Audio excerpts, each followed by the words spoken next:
Të nderuar shikues, kundër kemi anoncuar pak më herët me mua në studio zoti Gledis Gjipali, ekspert për çështjet e integrimit. Mirëmbrëma, faleminderit që keni ardhur. Mirëmbrëma, faleminderit për ftesën. Si kundër kemi ndjekur edhe nga kronika zoti Gjipali, dita e sotme ka shënuar në fakt mjaft zhvillime sa i përket politikës në Shqipëri. Ka patur kështu thirrje edhe nga komisioneri për zgjerimin Valhej, i cili u bën thirrje palëve për çështjen e reformës zgjedhore. Duket se reforma zgjedhore është një nga çështjet kryesore për procesin e integrimit të Shqipërisë.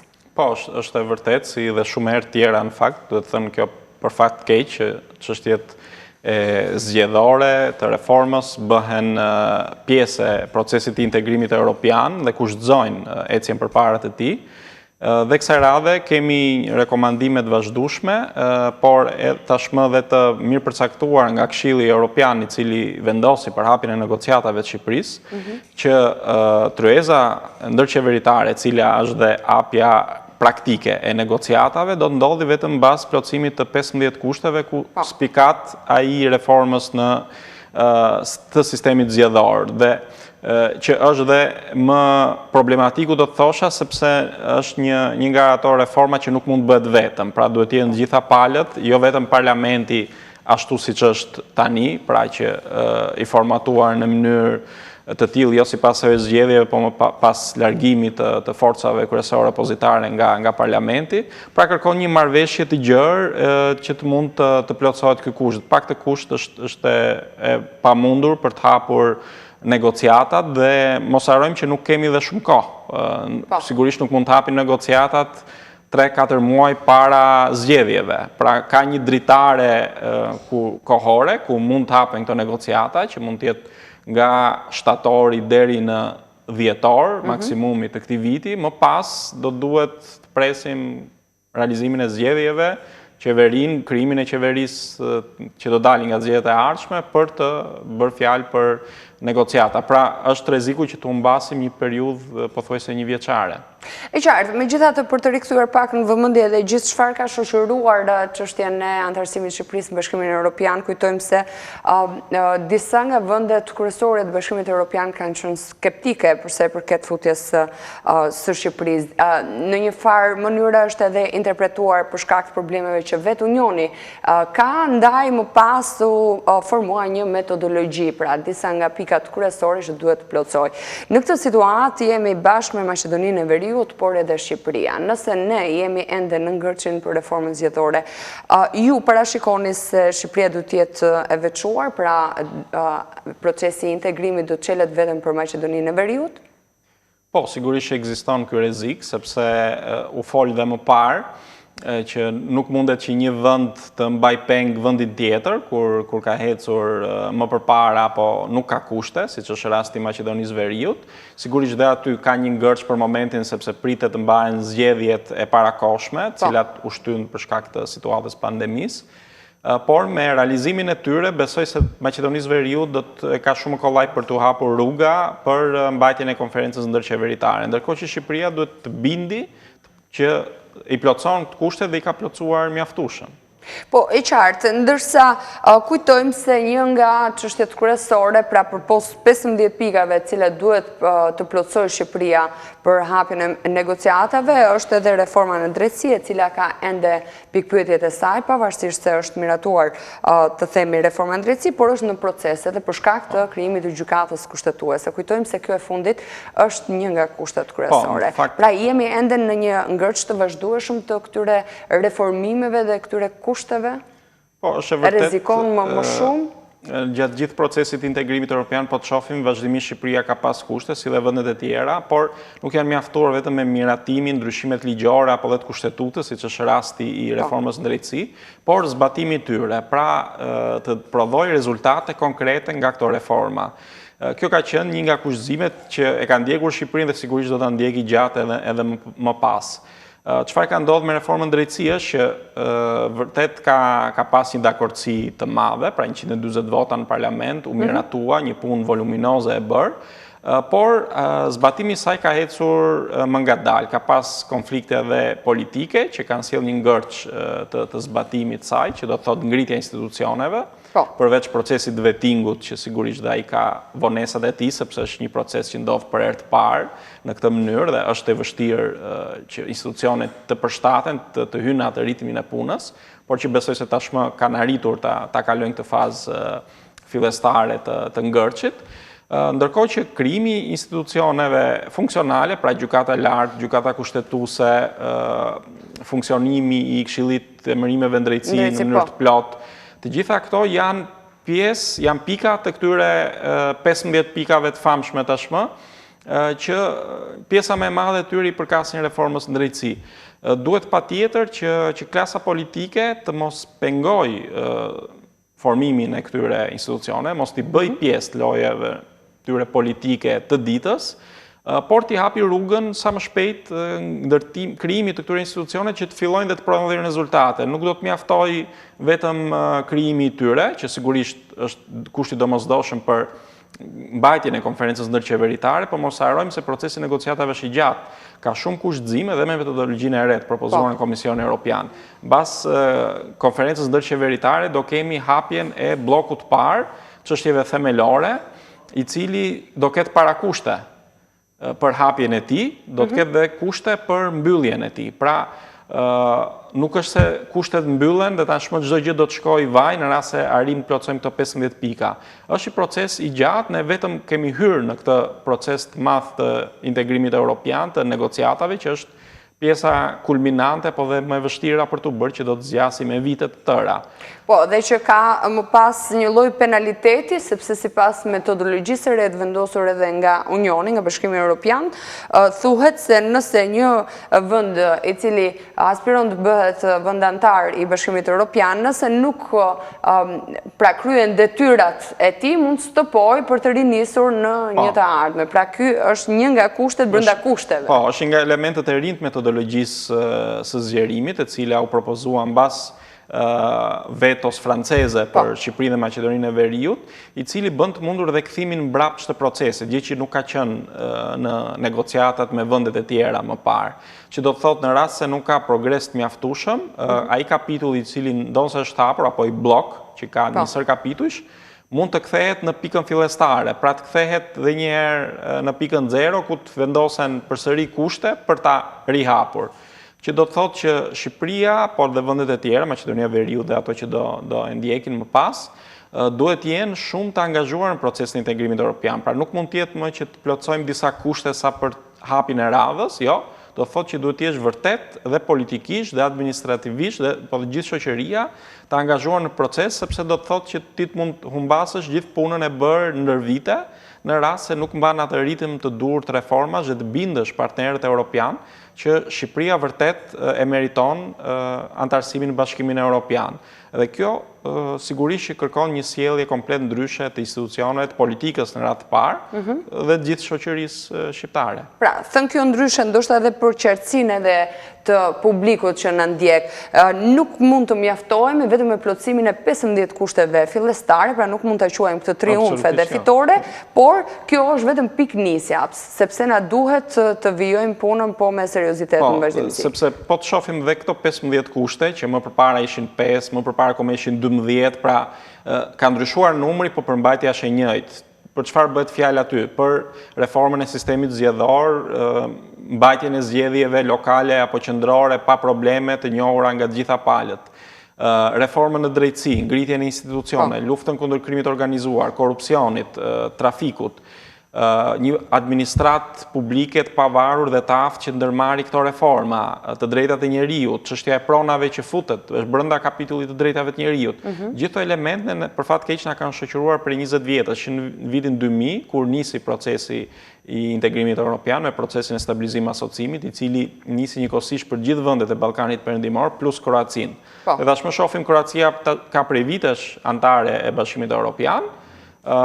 Serbia dhe Malizi u futën më vonë në këtë proces për shkak të konflikteve, po dhe ndarjes së tyre, në fillim ishin union i përbashkët, pavarësia e Kosovës gjithashtu ndikoi në këtë dhe dialogu i Prishtinë-Beograd. Por gjithsesi janë më përpara se Shqipëria dhe Maqedonia e Veriut, apo se Kosova dhe Bosnia, cilat janë, mund të themi, në brezin e tretë të vendeve, akoma më mbrapa në këtë proces. Gjatë këtij 20 vjeçari ne e dim shumë mirë, institucionet tona, politika jonë e di shumë mirë se cilat janë ato kushte që ne duhet plotësojmë për të antarësuar në Bashkimin Evropian. Çështja është e një vullneti të qartë politik, pavarësisht se ka 20 vjet që është prioritet, por faktet e zbatimit flasin qartë, që nga vendet e para në proces, ne rrezikojmë të jemi të fundit në grupin e vendeve të Ballkanit Perëndimor. Në fakt një zëri të gjithë e dim sepse është pikërisht ai vullneti politik i cili mungon vendit ton, vullnet politik i cili po bëhet evident edhe ditëve të fundit. Kujtojmë se data 31 maj ishte afati i fundit që kishin vendosur vetë Këshilli Politik sa i përket procesit për përmbylljen e reformës zgjedhore, një afat i cili nuk është mbajtur nga të gjitha palët për shkak të mosgjetjes së dakordësisë.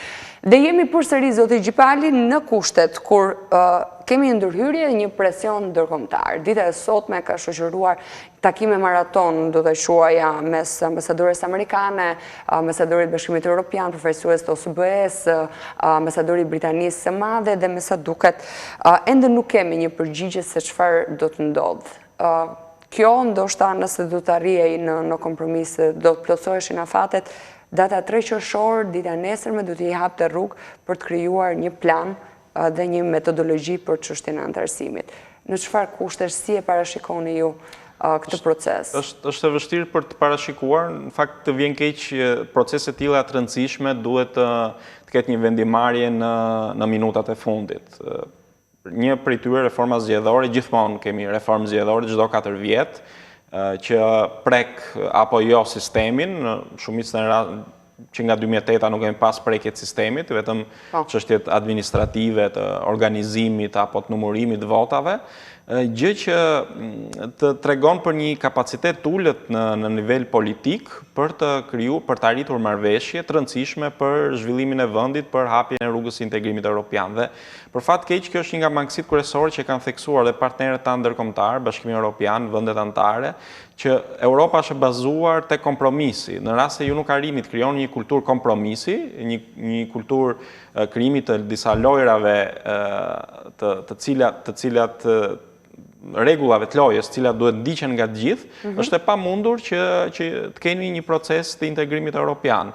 Nuk mundet në momentet fundit të zgjidhen çështjet, të zgjidhen kriza, pra duhet hyj në një situatë krize e gjithë politika, gjithë institucionet për të zgjidhur. Ndërkohë që shumë mirë këto vendime mund të ishin marrë në kohën e dur, me qetësinë e dur, me një transparencë të duhur, përfshirje të aktorëve të ndryshëm që mund të kontribuojnë në proces. Ky proces prej disa muajsh, mund të themi, ka qenë shumë i mbyllur midis disa eksponentëve të forcave kryesore politike, disa të legjitimuar ose jo, do të thosha, për shkak të situatës krijuar në parlament, pra që u detyrua të dalë jashtë parlamentit ky proces, pavarësisht se formalisht do duhet të miratohet atje, duke dëmtuar dhe vetë institucioni apo reputacionin e parlamentit.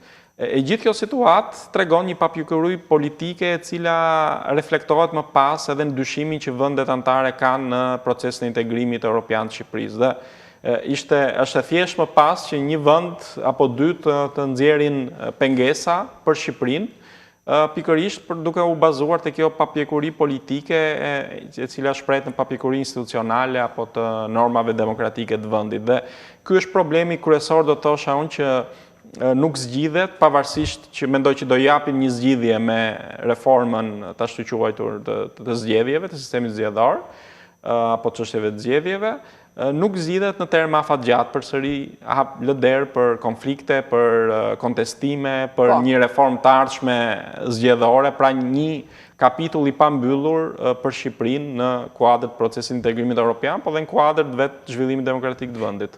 Dhe duke vazhduar edhe analizën tuaj në këtë situatë, cili do të ishte hapi më i duhur që duhet ndërmerrte ky këshill politik për të mos patur më pas disa vitesh të tjera ndryshime sa i përket reformës zgjedhore?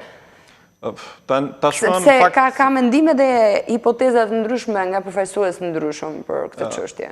Tashmë më duket se është dhe pak vonë për të bërë një proces të mirëfillt të hapur, të konsultuar me grupe ndryshme interesi, sepse një nga ato element që mungon është po qytetarët çfarë duan. A duan këtë sistem i cili dhe në 2008 kur u ndryshuar prap pati kontestime të mëdha, solli zgjedhje cilat nuk u njohën, cilat mosnjohja e tyre apo qëndrimi jashtë parlamentit i opozitës së atëhershme, sigurisht që preku dhe procesin e integrimit evropian e vonoi me disa vite. Këto çështje nuk janë ende të pazgjidhura dhe një reformë më e thellë e sistemit ku të përfshiheshin edhe grupe të ndryshme të shoqërisë, të cilat preken, të gjithë ne prekemi nga sistemi zgjedhor dhe bënte shumë më të qëndrueshëm dhe më të pranueshëm duke vendosur rregulla loje të qarta dhe të pranuara nga të gjithë palët. Nuk jemi në këto kushte, jemi prap në një situatë emergjente që në fakt është çuar nga politika, sepse kemi pas gjithë këto muaj për ku mund zgjidhej kjo çështje. Kjo tregon mungesën e vullnetit tyre politik vërtet për të ndryshuar gjërat, por mendoj se do të shohim si shumë herë të tjera një zgjidhje të momentit fundit, do thuhet më në fund u arrit kompromisi, do të kemi edhe faktorin ndërkombëtar që gjendja nuk të kushe do thotë do e përshëndesin, sepse ana tjetër e medaljes do ishte mos kemi fare një marrëveshje dhe gjithë do duhet kënaqemi me pak deri në krizën e ardhshme. Atëherë, kemi dy momente, dy rreziqe do ta quaja. Mos arritja e një marrëveshje mes palëve në Këshillin Politik do të çonte në një votim në parlament, sepse tashmë ne kemi ndjekur edhe thirrjet edhe profesuesit e mazhorancës se ata i kanë kartonat dhe mund të votojnë një reformë e cila është bërë pra deri më tani janë reflektuar ndryshimet dhe propozimet dhe mund të votonin ashtu. Por kemi edhe rrezikun tjetër apo momentin tjetër ku ndoshta presioni ndërkombëtar do të ishte ai që do t'i ulte të gjitha palët për ta saktuar dhe për të marrë më në fund konsensusin apo gjetjen e një marrëveshjeje.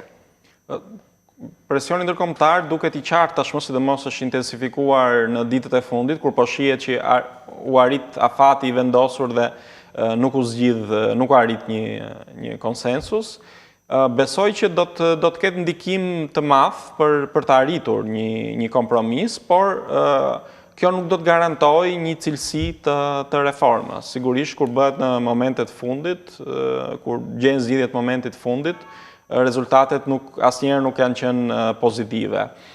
Mendoj se do të arrihet gjithsesi një kompromis, nuk shoh një alternativë tjetër. Alternativa tjetër do të bënte, do të rrezikonte zgjedhje, do të krijonte prap hapësira për opozitën për mos të marrë pjesë, për të qëndruar larg, për të thënë që zgjedhjet janë të rrezikuara, unë nuk hyj me këto kushte në këtë garë, gjë që do na çonte me vite mbrapa në procesin e integrimit evropian dhe për gjithë reformat, sepse në fakt procesi i integrimit evropian në një farë mënyrë është certifikim i reformave që Shqipëria ndërmerr, i zhvillimit ekonomik, i zhvillimit demokratik të institucioneve, sepse këto janë dhe ato kushtet kryesore që Bashkimi Evropian ka, pra të kesh një demokraci funksionuese, një ekonomi të rregull, me rregulla loje të barabarta për të gjithë. Megjithatë, mbetemi në pritje, dim vetëm që ka përfunduar takimi i ditës sotme mes përfaqësuesve ndërkombëtar dhe përfaqësuesve të Këshillit Politik, ende nuk dihet se çfarë është konkluduar apo është arritur në një marrëveshje.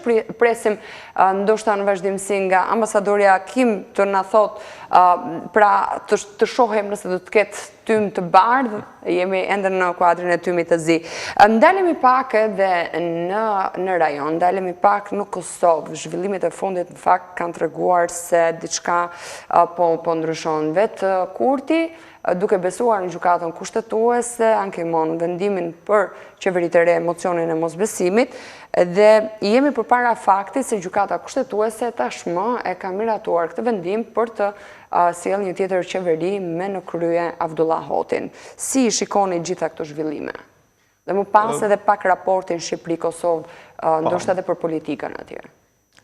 Sigurisht që këto zhvillime nuk janë pozitive, sepse po shohim, mund të themi, një përsëritje të këtyre konflikteve që ne kemi parë dhe shohim shpesh dhe në Shqipëri, pra ku përfshihen gjykata kushtetuese apo gjykata të tjera në raste të zgjedhjeve, në konflikte politike, cilat gjykata e ka të pamundur të japi një zgjidhje sado e drejtë jetë. Konfliktet veç më shumë do të thellohen, siç po shohim dhe që po ndodh në Kosovë. Dhe ekziston mundësia për të hyrë në një periudhë pasigurie ku majoranca të jenë fluide, të mos mbështeten më në zgjedhje, por nëpërmjet makinacioneve ndryshme juridike të mund të ndryshojnë dhe rezultatin apo dhe formimin e qeverisë.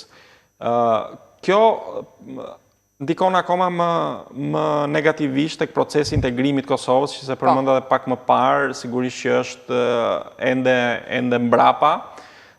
Një arsye është mosnjohja ende prej 5 vendeve të Europës, të Bashkimit Evropian, por arsye tjetër është kushëzimi që kanë vendosur me dialogun Prishtinë-Beograd, i cili kushëzon të dyja, si Serbinë ashtu dhe Kosovën. Por edhe një klim jo shumë pozitive që kjo u vure edhe me Shqipërinë dhe Maqedoninë e Veriut në disa prej vendeve anëtare, cilat nuk duan që të dëgjohet shumë për zgjerimin, nuk kanë fokusin e tyre të zgjerimin për shkak të problemeve ndryshme në vendet tyre, po dhe një klime anti-zgjerim që ndjehet në këto vende. Po të shohim, Kosova është izoluar, nuk është i vetmi vend që s'ka liberalizim vizash, pra një lëvizje të lirë për qëllime, për lëvizje afatshkurtër e lirë, që e kanë gjithë vendet e Ballkanit, plus dhe vendet tjera, siç mund të themi Ukraina, apo dhe vendet tjera jo europiane. Dhe perspektiva ekonomike, politike është shumë e errët, do thosha, në këtë situatë, dhe patjetër që pritet kemi vetëm një zhbllokim i rëndësishëm dhe një involvim shumë i madh i Bashkimit Evropian më aktiv do të bënte të mundur kapërcimin e kësaj situate në Kosovë, për mos ta kthyer në një variant Bosnje, i cili edhe mbas kaq vitesh nuk ka rezultuar i suksesshëm, mbas kaq shumë ndërhyrjesh. Mendoj se duhet të ketë një angazhim më të madh nga ana e Bashkimit Evropian, vendeve anëtare. Vërtet ka pas një involvim të madh të Shtetet Bashkuara të Amerikës, që janë dhe garanti kryesor, po themi, pavarësisë, por shumë procese janë të lidhura me vendet e Bashkimit Evropian, me vetë Europën, që nga liberalizimi i vizave tek marrëveshja stabilizimi asociimit, i cili është dokumenti vetëm që ata kanë të nënshkruar dhe funksionon, dhe nisja e procesit real të antarësimit, pra mundësia për të hapur negociatat, njofja nga 5 vendet e mbetura të Bashkimit Evropian është shumë e rëndësishme për të ardhmen e Kosovës. Duhet patjetër të kemi një zhbllokim të këtij ngërçi të krijuar, i cili në disa raste nuk varet më dhe vetë nga politika e brendshme e Kosovës.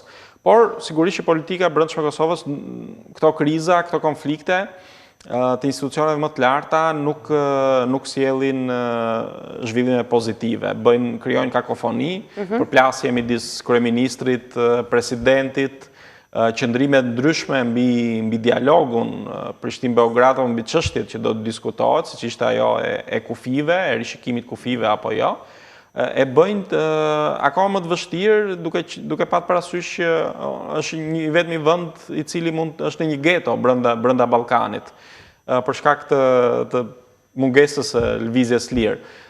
Besoj se duhet ketë e njëjta gjë që mungon dhe në Shqipëri, duhet ketë një dakordsi për disa çështje kryesore midis gjithë spektrit politik në Kosovë, gjë që do bënte të mundur dhe të negociohej me Serbinë për çështjet ende të pambyllura të lindura nga pavarësia e Kosovës. Jemi ende pezull se përket negocimit me Serbinë? Po, sepse dhe Serbia është një proces zgjedhjesh tani që dhe ata nuk janë të interesuar shumë për të ecur përpara me këtë proces, por edhe për negociatat më pas me Bashkimin Evropian, sepse ne kemi ardhur në një situatë të re në procesin e integrimit, në procesin e antarësimit në Europë, ku shumë vende tashmë kanë dyshime mbi vetë suksesin e këtij procesi.